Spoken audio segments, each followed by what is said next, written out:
Kita sering mendengar kalimat bahwa kalau ingin sembuh penyakit itu perbanyak sedekah. Ucapan ini tidak salah, karena memang ada riwayat yang mengatakan seperti itu, di mana Nabi SAW mengatakan, dawau maradakum bis sadaqah.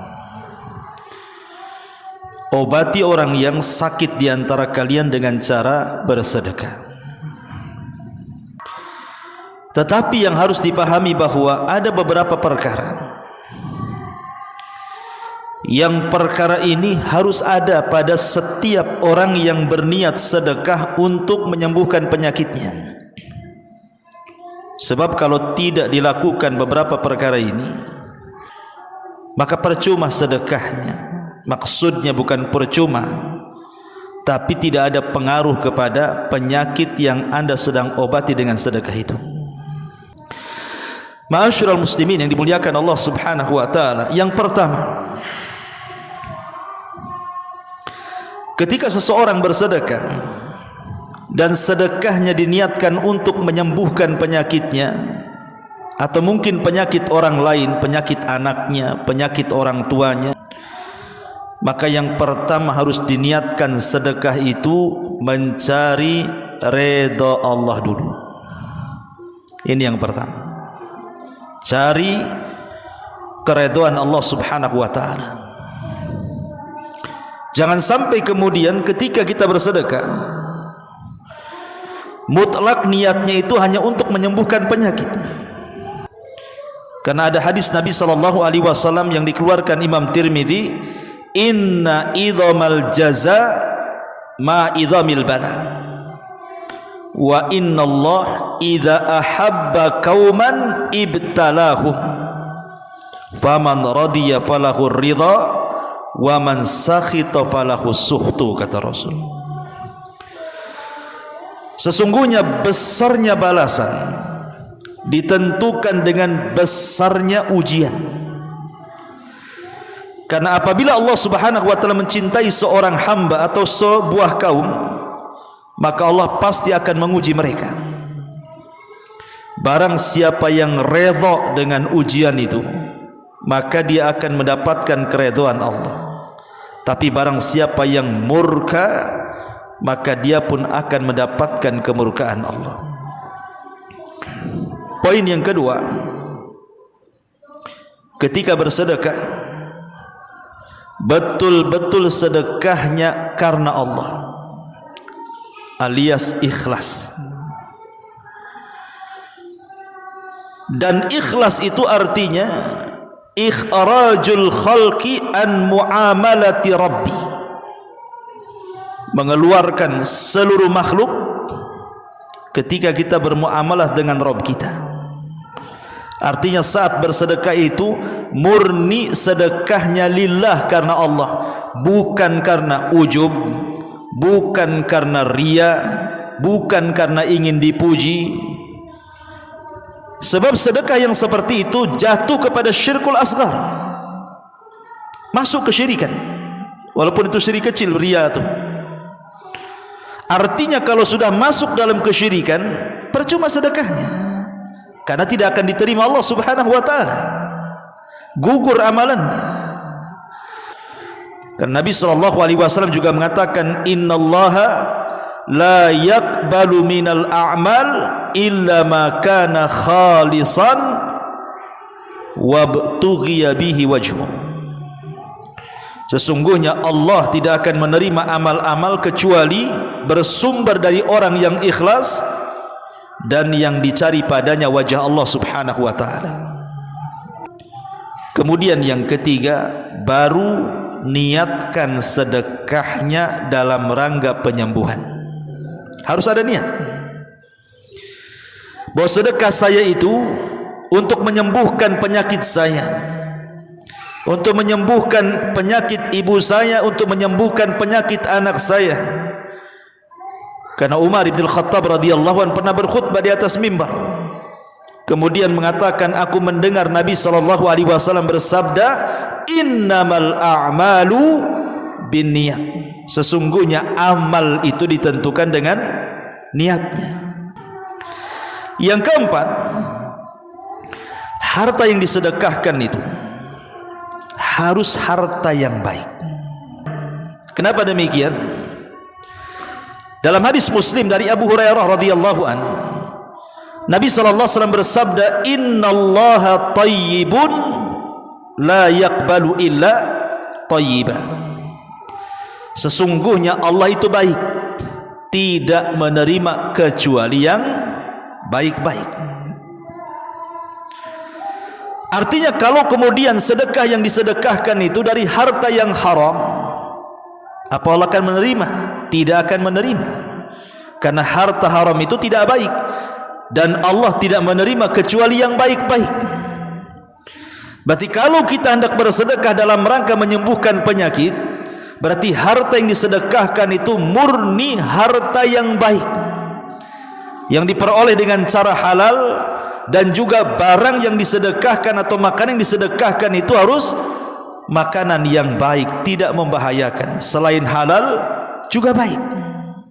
Makanya kenapa hadis selanjutnya Rasul mengatakan, innallaha amara bihil mu'minin bima amara bihil mursalin. Faqala ta'ala, ya ayyuhar rusul kulu min tayyibati wa'malu salihan. Wa qala ta'ala, ya ayyuhalladzina amanu kulu min tayyibati ma razaqnakum. Sesungguhnya Allah memerintahkan kaum muslimin sebagaimana Allah perintahkan para rasul. Maka Allah berfirman, wahai para rasul, makanlah dari yang baik-baik dan kerjakanlah amal saleh. Dan Allah juga berfirman, wahai orang-orang yang beriman, makanlah dari yang baik-baik yang kami rizkikan kepada kalian. Yang kelima, saat bersedekah dalam rangka niat untuk menyembuhkan penyakit itu, jangan bersedekah karena coba-coba. Ibadah itu bukan coba-coba. Kita itu menyembah Tuhan yang yakin, maka harus disembah dengan keyakinan. Tuhan kita itu wujudnya ada, kita yakin adanya Allah yang menciptakan kita, yang mengatur kita, yang menghidupkan kita dan matikan kita. Masa kita kemudian menyembah Allah dengan cara ragu-ragu, dengan cara coba-coba? Makanya Imam Ibnul Qayyim rahimahullahu ta'ala mengatakan, fa inna lis-sadaqati ta'siran ajiban fi daf'i anwa'il bala'i walau kanat min fajirin aw min zalimin bal min kafirin. Fa inna Allah yadfa'u biha anhu anwa'an minal bala' wa hadha amrun ma'lumun indan nasi khasatuhum wa ammatuhum wa ahlul ardi kulluhum mukirruna bihi li'annahum jarrabuhu. Lihat kata-kata Imam Ibnul Qayyim. Kata Imam Ibnul Qayyim rahimahullahu ta'ala, sesungguhnya dalam sedekah itu ada pengaruh yang luar biasa ajib ketika menghilangkan berbagai macam ujian. Walaupun sedekah itu datang dari orang fajir, walaupun sedekah itu datang dari orang zalim, walaupun sedekah itu datang dari orang kafir, tetap membawa pengaruh sedekah itu. Karena Allah subhanahu wa ta'ala sudah banyak menghilangkan dengan sedekah berbagai macam bencana dan ujian, dan ini perkara yang maklum diketahui di tengah-tengah manusia, baik orang khususnya atau orang umumnya. Bahkan seluruh bumi pun mengakui bahwa sedekah itu pengaruhnya besar ketika mengangkat bencana. Lihat orang-orang kafir, orang-orang Yahudi, Nasrani, mereka bersedekah. Orang-orang musyrik pun mereka bersedekah, karena yakin sedekah itu membawa pengaruh. Nah, kalau orang-orang kafir mereka yakin bahwa sedekah itu membawa pengaruh di dalam mengangkat sebuah bencana, lu kita pula orang Islam tidak yakin sehingga kemudian coba-coba pula. Coba dulu kita. Ini yang keenam. Tiba-tiba ketika sudah bersedekah,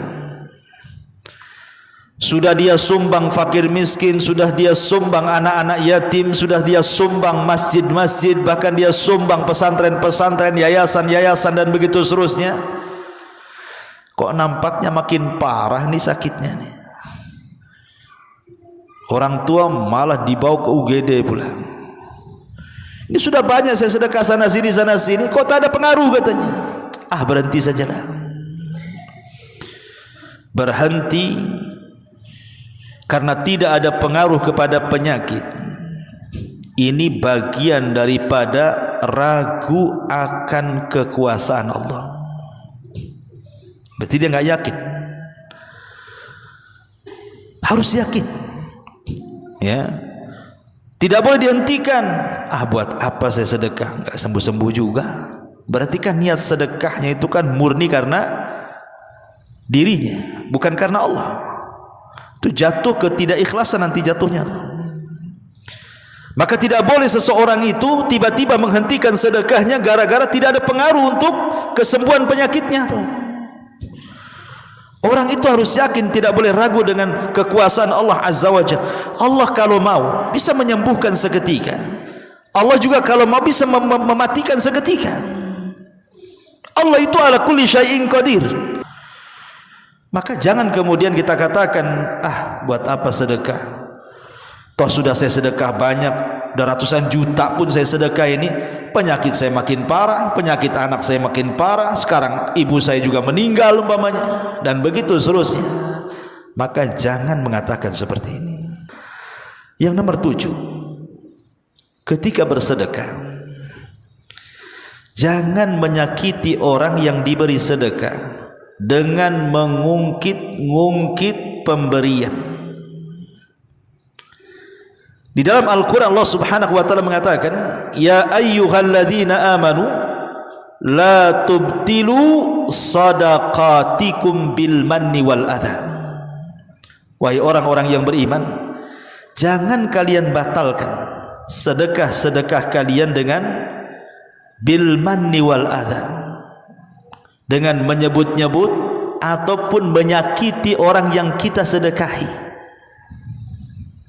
Percuma kita sedekahnya kalau sedekahnya dalam rangka menyakiti orang, mengungkit-ungkit pemberian kepada orang, enggak ada manfaat sedekahnya dan tidak bisa menyembuhkan penyakit yang seperti ini. Karena batal semua amalannya. Kalau batal semua amalannya, buat apa sedekahnya? Maka ini penting, tidak menyakiti orang yang diberi sedekah dengan mengungkit dan menyakiti orang yang disedekahi itu.